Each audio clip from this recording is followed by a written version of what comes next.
Сәлеметсіздер ме, құрметті студенттер? Біздің 3-ші модуліміз жалғасуда. Біз алдыңғы дәрістерде трансмиссиялық электрондық микроскоптың қалай жұмыс істейтінін және оның ішкі механизмдерін оқып білдік.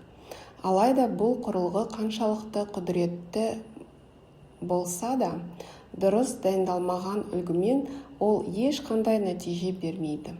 Сондықтан бүгінгі 3-ші тақырыбымыз TEM үшін үлгілер дайындау деп аталады. Бұл дәрісте біз қалың металл кесегін электрондар өте алатындай етіп қалай жұқартатынымызды және осы кезде жіберілетін қателіктерді талқылаймыз. Бүгінгі тақырыбымыз TEM үшін үлгілер. Металлургияда TEM зерттеулерінің сапасы мен сәттілігі 90% зерттелетін үлгінің дұрыс дайындалуына тікелей байланысты. Үлгіні жай ғана кесіп ала салуға болмайды. Оның қалыңдығы, бетінің тазалығы және ең бастысы, бастапқы ішкі құрылымының сақталуы алынатын кескінің сенімділігін анықтайтын басты факторлар болып табылады. TEM үшін үлгінің маңызы неде? Өткен сабақта айтқанымыздай, TEM трансмиссиялық, яғни өткізгіш әдіс. Электрондар жай ғана шағылып қоймай, үлгінің қақ ішінен тесіп өтуі тиіс. Егер үлгі тым қалың болса, электрондар оның ішіндегі атомдарға соқтығысып, жұтылып қалады, немесе жан-жаққа шашырап кетеді.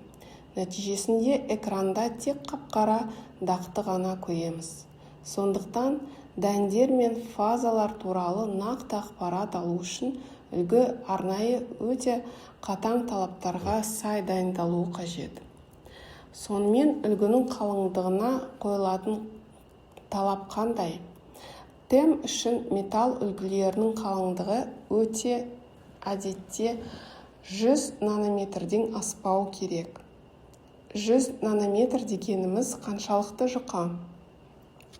Салыстыру үшін кәдімгі адам шашының қалыңдығын шамамен 80 мың, 100 мың нанометр. Яғни біз металлды адам шашынан 1000 есе жұқа кесуіміз немесе жуынуымыз керек. Егер үлгі қалың болса, электрондар өте алмайды. Ал тым жұқа болса, үлгі өздігінен жыртылып немесе бұратылып қалуы мүмкін.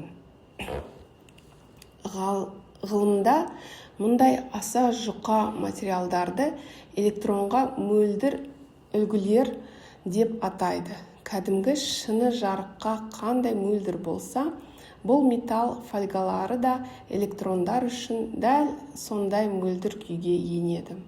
Осындай электронға мөлдір фольгаларды жасау үлкен шеберлікті және жоғары дәлділікті қажет етеді. TEM зерттеулерінің ең басты іргетасы болып саналады. TEM үлгілері қандай түрлерге бөлінеді? Металлургиялық зерттеулердің мақсатына қарай біз әртүрлі үлгілерді қолданамыз. Негізгілері: фольгалар, тұтас металл кесегінен жұқатылып жасалатын дөңгелек үлгілер. Ламелалар, микроскопиялық дәлдікпен кесіліп алынатын өте кішкентай тікбұрышты тілімдер. Ұнтақ үлгілер. Егер біз нанометрларды немесе бөлек бөлшектерді зерттесек, оларды сұйықтыққа араластырып арнайы тордың бетіне тамызамыз. Қалың металлды 100 нанометрге дейін қалай жұқартамыз? Бұл процесс бірнеше сатыдан тұрады. Ең біріншісі механикалық жұқарту. Алдымен металлды диаметрі 3 мм болатын кішкентай диск кесіп алынады. Содан кейін ол диск арнайы абразивті қағаздармен ысқыланып, шамамен 100 микрометрге дейін жұқартылады.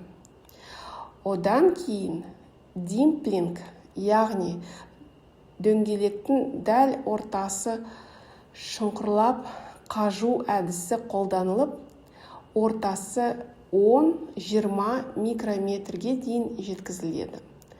Бірақ әлі де электронға мөлдір емес. Екінші, ең нәзік саты иондық жұқарту. Механикалық жолмен өте жұқа етіп қажасақ, металл жыртылып кетеді, немесе деформацияланады. Сондықтан біз иондық сәулелілерді қолданамыз. Құрылғының ішінде аргон иондары үлгінің ортасына өте төмен бұрышпен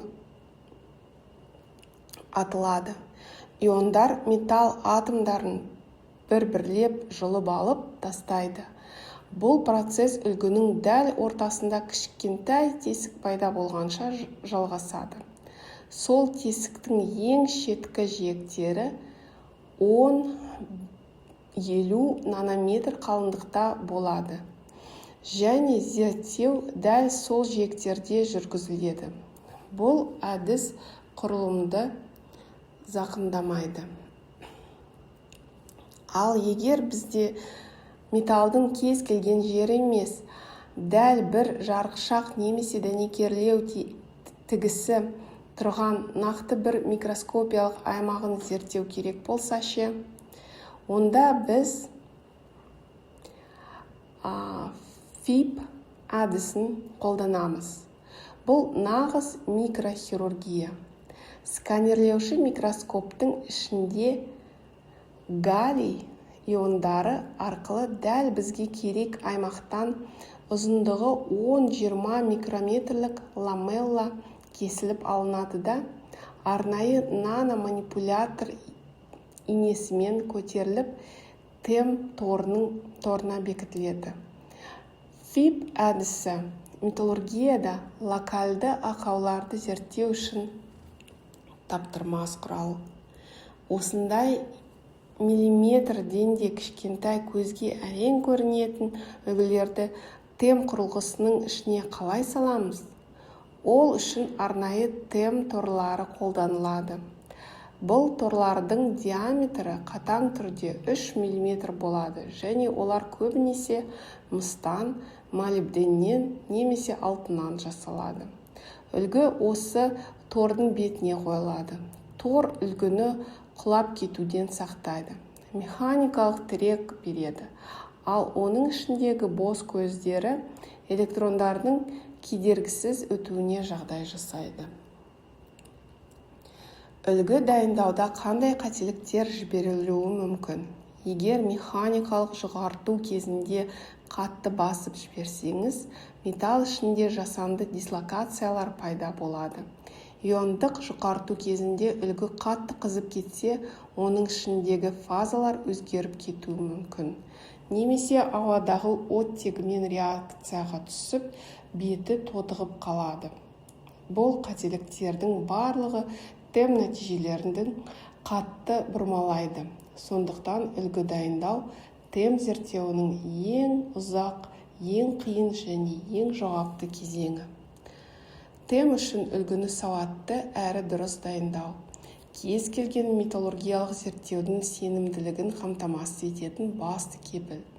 Үлгі қаншалықты мінсіз болса, біз материалдың ішкі әлемін, яғни атомдардың орналасуын соншалықты анық көреміз. Дәрісімізді бекіту үшін сіздердің өзіндік жұмыс тапсырмалары осылай орындалуы керек. Бірінші тапсырмада экрандағы 5 сұраққа жауап беріңіздер. Онда тем үлгілері неге ультра жұқа болу керектігін, электронға мөлдір ұғымын, ФИП және иондық жұқарту әдістерін маңыздылығын түсіндіріп жазу қажет. Екінші тапсырма үлгі дайындау сапасының металлургиялық зерттеулердегі маңызы туралы 5-6 сөйлемнен тұратын эссе қорытынды жазу. Ал үшінші тапсырмада келесі беттегі кестені толтырасыздар. Бұл кестеде механикалық жұқарту, иондық жұқарту, ФИП әдісті, ұнтақ және фольга үлгілерінің нақты қандай мақсатта қолданылатынын жүйелеп жазып шығуларыңыз керек. Осымен біздің 3-ші тақырыбымыз аяқталды. Барлықтарыңызға сабаққа белсенді қатысып, зейін қойып тыңдағандарыңыз үшін үлкен рахмет. Келесі сабақта кездескенше сау саламатта болыңыздар.